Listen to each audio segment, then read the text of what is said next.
할렐루야. 하나님께서 오늘 하루도 넉넉한 은혜 가운데 인도해 주실 줄로 믿습니다.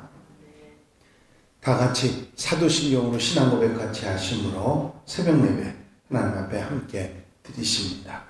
전능하사 천지를 만드신 하나님 아버지를 내가 믿사오며 그 외아들 우리 주 예수 그리스도를 믿사오니 이는 성령으로 잉태하사 동정녀 마리아에게 나시고 본디오 빌라도에게 고난을 받으사 십자가에 못 박혀 죽으시고 장사한 지 사흘 만에 죽은 자 가운데서 다시 살아나시며 하늘로 오르사 전능하신 하나님 우편에 앉아 계시다가 저리로서 사는 자와 죽은 자를 심판하러 오시리라.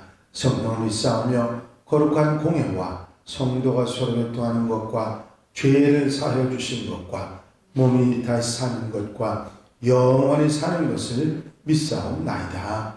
아멘. 할렐루야.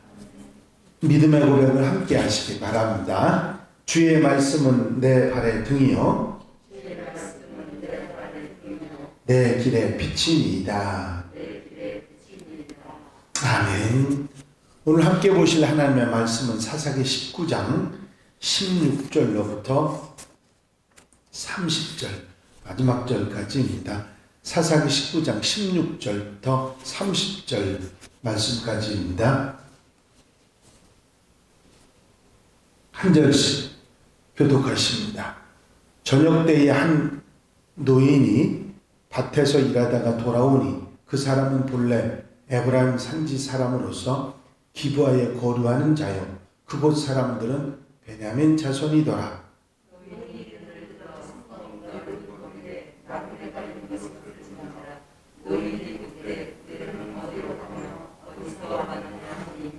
그가 그에게 이르되 우리는 유다 베들레헴에서 에브라임 산지 구석으로 가나이다. 나는 그곳 사람으로서 유다 베들레헴에 갔다가 이제 여호와의 집으로 가는 중인데 나를 자기 집으로 영접하는 사람이 없나이다.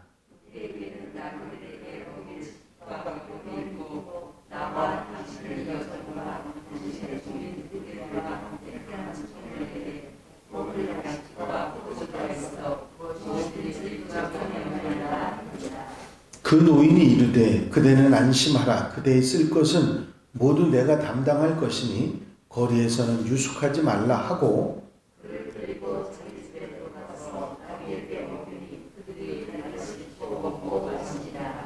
그들이 마음을 즐겁게 할 때에 그 성읍의 불량배들이 그 집을 에워싸고 문을 두들기며 집주인 노인에게 말하여 이르되 내 집에 들어온 사람을 끌어내라. 우리가 그와 관계하리라 하니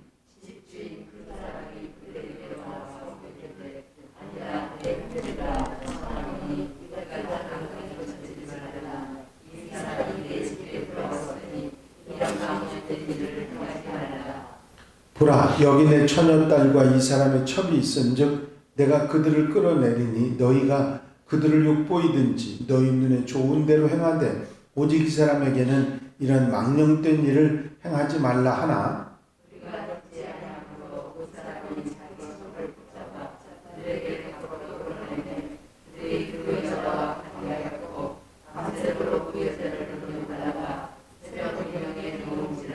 동틀 때의 여인이 자기의 주인이 있는 그 사람의 집문에 이르러 엎드러져 발길까지 거기 엎드러져 있더라.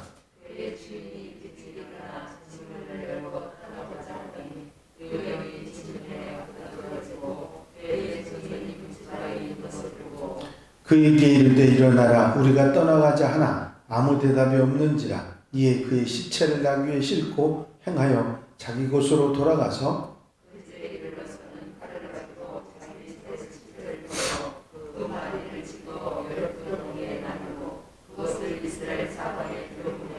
다 같이 읽으십니다. 그것을 보는 자가 다 이르되 이스라엘 자손이 애굽 땅에서 올라온 날부터 오늘까지 이런 일은 일어나지도 아니하였고 보지도 못하였다도 이 일을 생각하고 상회한 후에 말하자 하니라. 아멘. 할렐루야. 오늘 본문에 나오는 말씀은 그 동족 성전의 비극의 직접적인 원인이 된 기브와 불량배들의 악행과 레위인이 죽은 첩의 시체를 토막내서 이스라엘 사방에 두루 보낸 것에 대한 기록이 나와 있습니다. 이런 내용을 우리가 살펴보면 그때 사사시대 당시의 이스라엘 사회가 얼마나 도덕적으로 타락하고 무법지대였는지를 금방 알 수 있는 그런 내용입니다. 기브와 불량배들의 이런 만행은 마치 소돔과 고모라가 멸망하기 이전에 그런 악한 행위를 재현하기라도 하는 듯이 그런 모습으로 보여지는 내용입니다. 말씀드렸듯이 마지막 사사기 결론 부분에 미가의 집에서 일어났던 영적인 종교적인 타락에 관한 고발과 함께 이제 도덕적인 타락에 관한 내용의 얘기에 정점의 얘기가 나오는 것입니다. 먼저 16절에 보면 에브라임 사람으로서 기브아의 이주에 살고 있는 한 노인에 대한 언급을 하고 있습니다. 바로 직전 상황을 말씀드리면 레위인 한 사람이 첩을 두었는데 그 첩이 행음을 하고 집으로 친정으로 도망을 갔습니다. 그 일로 이 레위 사람이 베들레헴의 그 처갓집에 가서 그 첩을 다시 데리고 이제 자기가 살던 곳으로 에브라임 산지로 가는 상황인데 이 중간에 기브아에 들어왔습니다. 그것도 여부수에 그 다른 그 이방인 지역에 들어가지 않고 내 이스라엘 사람들 집으로 있는 그곳으로 가겠다고 기브아에 들어왔는데 이런 일이 생긴 것입니다. 그래도 이방인들보다는 우리 민족이 나을 거다 그런 생각을 완전히 깡그리 없애는 그런 일이 일어난 거죠. 얼마나 그때 당시의 상황이 엉망이었으면 도덕적인 생활이라면 사람을 믿지 못하고 이렇게 찾아왔을까 생각이 됩니다. 그래서 기브아 성에 들어와서 거기서 유숙할 곳을 기다리고 있는데 누가 좀 맞아주지 않을까 했는데 아무도 맞아주지를 않았습니다. 그런데 이 노인이 에브라임 사람 이 지금 레위인이 가려고 하는 그 에브라임 산지 사람인 노인 하나가 그 홀로 유숙하지 못하고 그리고 멀끔하니 서 있는 그 사람에게로 다가옵니다. 그래서 이 노인이 이 레위인 사람에게 왜 여기 이렇게 있느냐 하고 묻습니다. 그때 나를 유숙하고 받아줄 사람이 없어서 이러고 있는데 내게는 먹을 양식도 있고 짐승들에게 먹을 것도 있고 다 있으니까 잠만 재워주면 되는데 이렇게 재워줄 사람이 없어 이러고 있습니다. 그랬더니 아이 어서 오라고 우리 집에도 먹을 건 많으니까 가자고 해서 아주 좋게 그 노인의 집에 이 레위인 사람이 들어가게 됩니다. 근데 문제는 밤에 일어납니다. 22절에 보니까 기브아 성읍의 불량배들이 그 집을 에워싸고 주먹으로 문을 쾅쾅 치면서 집주인에게 네 집에 들어온 사람을 끌어내라. 우리가 그와 관계하리라. 그런 얘기가 나옵니다. 소란을 피운 얘기가 나왔는데 여기 관계한다고 하는 말은 성적인 관계를 말하는 것이고 그들의 목적은 남자인 사람에 대한 얘기니까 동성애를 갖는 그런 모습의 이야기입니다. 동성애는 하나님께서 철저하게 금하신 일이고 있을 수 없는 일인데 이 하나님의 백성인 이스라엘 사람 사이에서 이런 일들이 성행하고 있었다 하는 것을 이 내용 속에 금방 짐작할 수 있는 것입니다. 그들의 신앙이 극심하게 타락할 뿐만 아니라 도덕적으로 하나님의 말씀을 무시할 정도로 이렇게 타락한 그런 상황이었다 하는 것을 알 수가 있습니다. 이제 소돔 고모라 사람들이 멸망한 이유를 우리를 알고 있죠. 바로 그들의 영적인 타락이 바로 문제였습니다. 오늘 본문의 기부와 불량배들도 역시 성적 타락이 직접적인 원인이 됐습니다. 성도덕이라고 하는 건 그 사회의 도덕성을 말해주는 지표가 되는 것이죠. 성도덕이 건전하다는 것은 그 사회가 건전하다는 것이고, 그렇지 못하면 그 사회가 건강하지 못하다는 것을 말해주는 것입니다. 이제 오늘날도 이런 성문화가 사실 정상적이지 않고 정말 험한 세상이 되어 가고 있다 하는 사실을 우리는 잘 알고 있습니다. 그 동성애 문제는 지금 아주 표면화돼서 많은 문제들이 되고 있는데, 이런 부분이 지금 현대에도 일어나고 있고 이런 도덕적인 문제가 계속해서 일어나고 있는 것이 사실입니다. 바로 이런 상황이 되자 이 집주인 노인이 여기 내 딸이 있고 이 사람이 첩이 있으니 이 두 여인들을 내놓을 테니까 그들과 상관하고 이 사람하고는 상관하지 말라고, 그런 얘기가 나옵니다. 앞의 얘기들을 보면 이 노인이 인정도 많고 또 사람 좋은 사람이고, 또 어떤 면에서 보면 나그네를 대접할 줄 아는, 그런 하나님의 말씀을 지킬 줄 아는 그런 사람이었음에도 불구하고 이 사람의 생각에도 딸과 그 첩을 생각하는 마음이 그렇게 많지 않았다 하는 것을 알 수가 있습니다.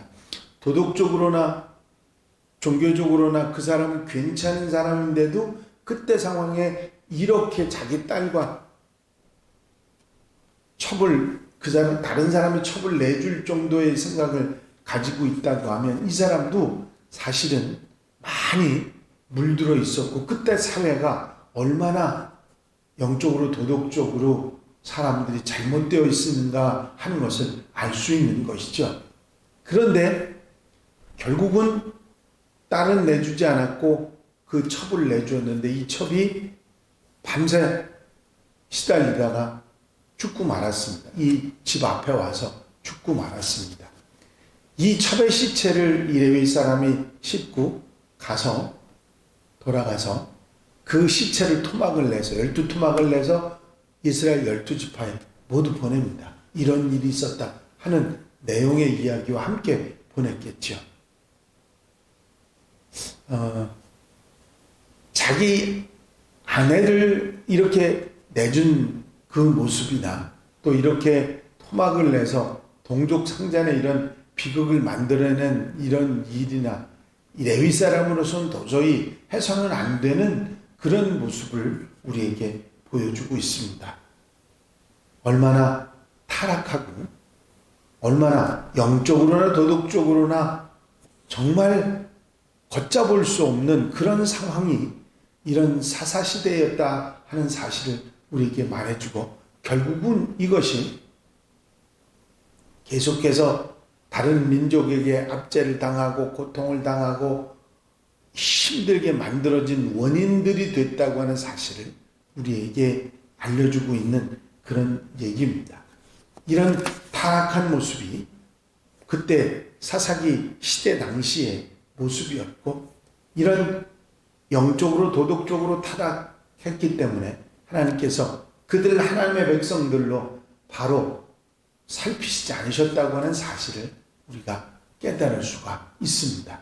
물론 돌이켜 회개 하고 하나님 앞에 용서를 구할 때 사사들을 보내신 일, 그래서 건져서 얼마 동안은 평안하게 한 일이 있지만 그들이 다시 또 이런 혼합신앙으로 이런 부도덕으로 살아갔기 때문에 계속해서 그런 악순환, 고통당하고 아픔당하고 이런 억울한 일을 당하는 일들이 일어났다고 하는 사실입니다.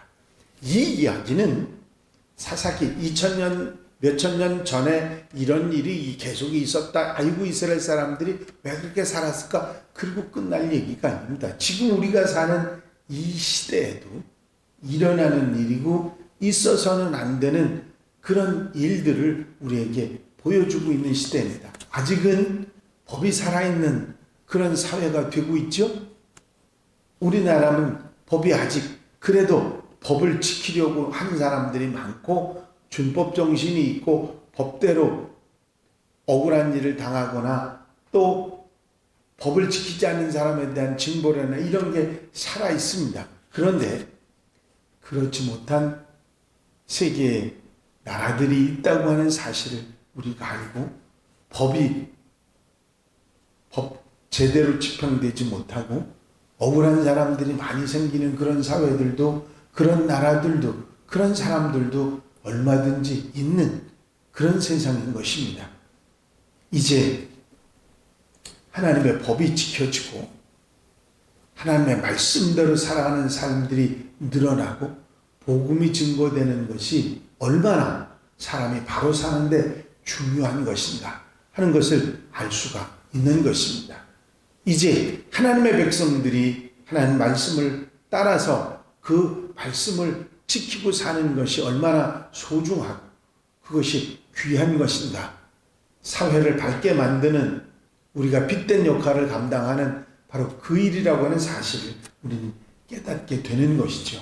오늘 이 이야기 가운데 이 사사기를 쓴 이 저자가 지금 계속 고발하고 있는 것은 종교적으로도 타락했고 그 종교적인 타락의 결과이긴 하지만 하나님의 백성들이 이렇게 도덕적으로 문란한 가운데 살았기 때문에 하나님의 손길이 함께하지 않았다 하는 사실을 분명하게 말씀하고 있는 것입니다.